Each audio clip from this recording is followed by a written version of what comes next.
Hey guys, it's Benzie again. Welcome back to my YouTube channel. Everything has changed again. Behind me, my LED lights on my shelf died. As I was setting up for this video, they just decided to kick the bucket. In replacement for those, I do have a new sunset projector lamp that is in my background.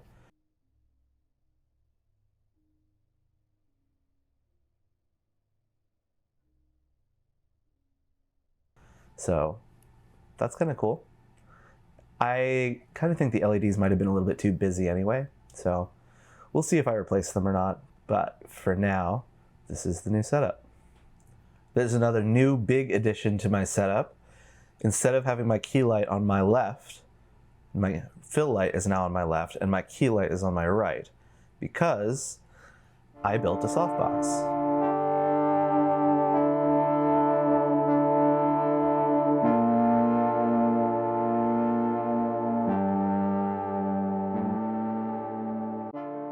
So I was thinking about my video the other day and talking about what I was going to do to change my lighting, and I still do plan on getting the GVM P80s, but for now I wanted to have something to improve.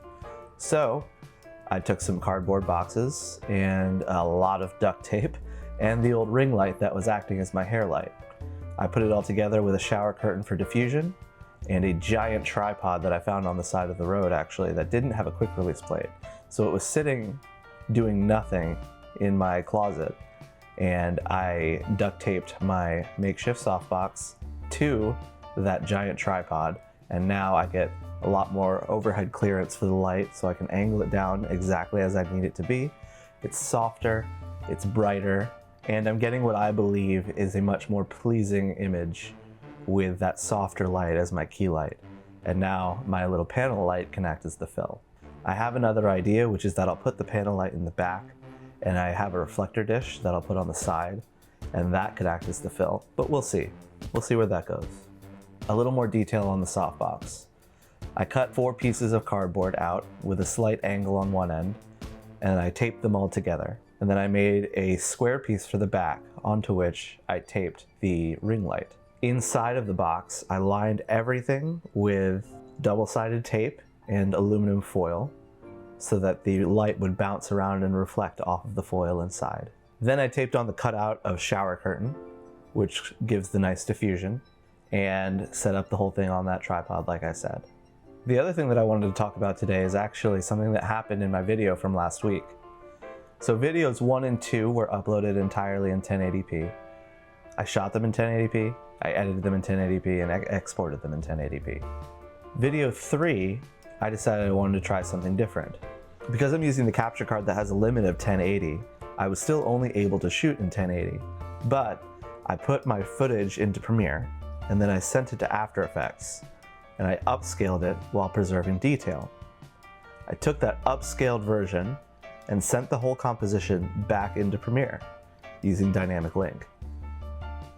After that, I did all of my basic cuts, and then I applied my effects to audio and video. And then I went through and added in my B-roll and my other After Effects.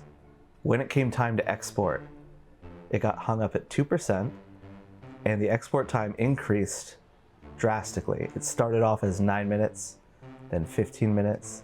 And by the time it finished counting upwards and finally started counting downwards, 2.5 hours had elapsed, and it still had 4 hours remaining. After it got down to 2.5 hours remaining, it crashed. It never moved again. So I had to kill that after 5 hours of waiting and start over.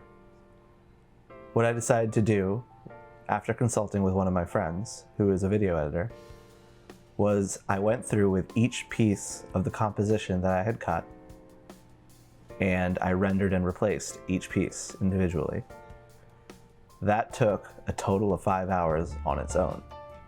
And I was actually up till 1:30 in the morning doing that.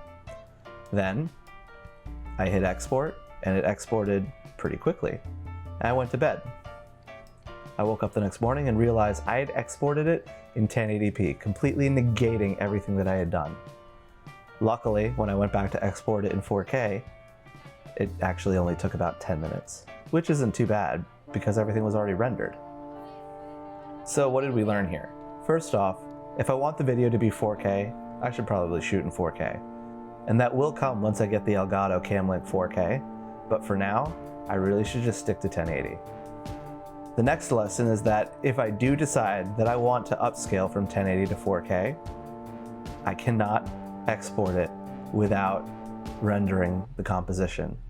So that means I either have to go from After Effects and export it through Media Encoder in 4K, or once it gets into Premiere through Dynamic Link without Media Encoder used at all, I need to render and replace the entire piece of footage. That will take a long time. However, I can probably just leave it and let it do its thing, but I really don't want to risk it. So for now, all videos will be in 1080. And there is a reason behind the hangups. Almost everything in Adobe Suite has been optimized for the M1 Mac, and as I said in my last video, I'm editing on a base model MacBook Air. However, After Effects still is not fully optimized. Therefore, sending that composition from After Effects into Premiere still technically had After Effects running and being used in order to edit that composition and be able to have everything from the composition in After Effects reflect back and forth. So, if I do export, I'll use Media Encoder for the export. Alright guys, it was a pretty quick one today, but I just wanted to talk about that new light and the hangups from my last video. If you have any suggestions for how I can improve this, please leave it in the comments, or any questions that I can answer, I'd be happy to. As always, please like, share, and subscribe, and have a great day.